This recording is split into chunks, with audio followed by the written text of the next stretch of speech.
RGPD dans les conditions générales de vente, attention parce que c'est un point qui est souvent négligé. Il y a beaucoup de personnes, tout le monde, beaucoup de personnes vendent en ligne, beaucoup de personnes ont des sites internet dans lesquels il y a des conditions générales de vente et tout le monde ne fait pas attention au fait que oui, le RGPD a changé les choses. Il y a tout un tas de traitements de données à caractère personnel qu'il est nécessaire de mettre en place. Alors dans les points qui sont importants, c'est que vous devez mentionner au travers de vos conditions générales de vente le fait que vous allez réaliser un tas de traitements de données à caractère personnel. Donc dès lors que vous allez collecter l'adresse, le nom, le prénom, l'email d'une personne, vous réalisez un traitement de données à caractère personnel et de ce fait, vous êtes tenu d'informer les personnes de l'étendue du traitement et vous allez être, lors d'une vente, eh bien vous allez être tenu d'intégrer l'ensemble des traitements de données à caractère personnel dans vos conditions générales de vente. Alors il faut être clair par rapport au fait que c'est quelque chose qui est extrêmement important.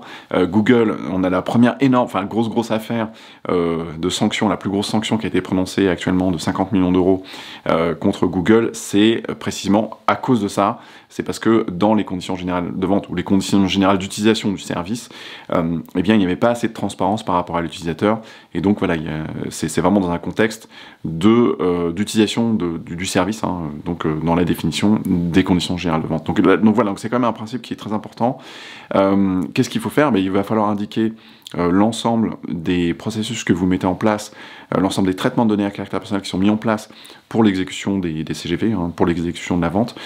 Donc par exemple, eh bien, il y a tout ce qui est commande client, ça c'est assez simple, mais il y a également la facturation, on n'y pense pas forcément, il y a également la facturation, il y a également la comptabilité, il y a également, voilà, par rapport à ça, il faut s'assurer que, eh bien, l'ensemble des traitements qui sont opérés et également par rapport à l'ensemble des sous-traitants qui peuvent intervenir, parce que vous avez des obligations au titre de l'article 28, notamment par exemple de s'assurer que le sous-traitant présente des garanties suffisantes au sens du RGPD pour la gestion des données à caractère personnel. Donc vous ne pouvez pas utiliser des personnes qui vont sous-traiter, qui vont intervenir dans la sous-traitance, dans tout ce processus de traitement, si ces personnes ne présentent pas des garanties suffisantes. Ou autre point qui est délicat, c'est s'il y a des transferts de données à caractère personnel hors de l'Union européenne, il va falloir également s'assurer que ce soit fait conformément aux règles qui sont imposées par le règlement, et c'est un domaine qui est très compliqué, donc c'est un point qui est un peu, sur lequel il faut faire attention. Donc voilà, donc il y a pas mal de points à prendre en compte. Au-delà, dans les choses à préciser, il va falloir également préciser les délais de conservation des données. Donc, pendant combien de temps vous allez conserver les données à caractère personnel des utilisateurs. Ça, c'est une obligation légale, vous allez devoir informer la personne dans les CGV, notamment, des délais de conservation des données, et c'est un point souvent qui pose problème, qui pose pas mal de questions. Donc voilà quelques indications à prendre en compte. Alors c'est un gros sujet, j'ai mis en place, j'ai renouvelé mon modèle de CGV type, vous trouvez ça sur données-personnelles.fr/conditions-générales-de-vente.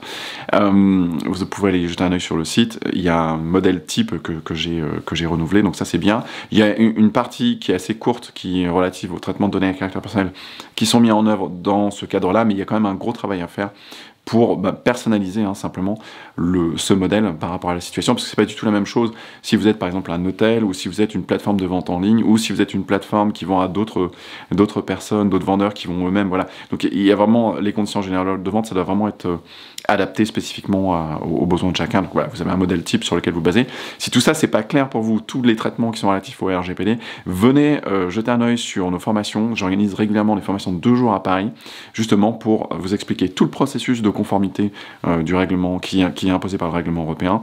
Donc voilà, c'est un gros levier business aujourd'hui. C'est tout un processus de conformité à mettre en place. Si vous avez des clients qui sont concernés par le RGPD, je vous invite vraiment à jeter un œil à cette formation, parce que ça vous donne des processus qui sont clairs, simples, opérationnels, sur laquelle vous pouvez vous reposer. C'est une méthodologie qui est bien. Il y a vraiment énormément de monde qui sont passés par cette formation, et les retours sont c'est un produit qui est excellent, donc j'ai pas de souci à le dire, c'est un très très bon produit.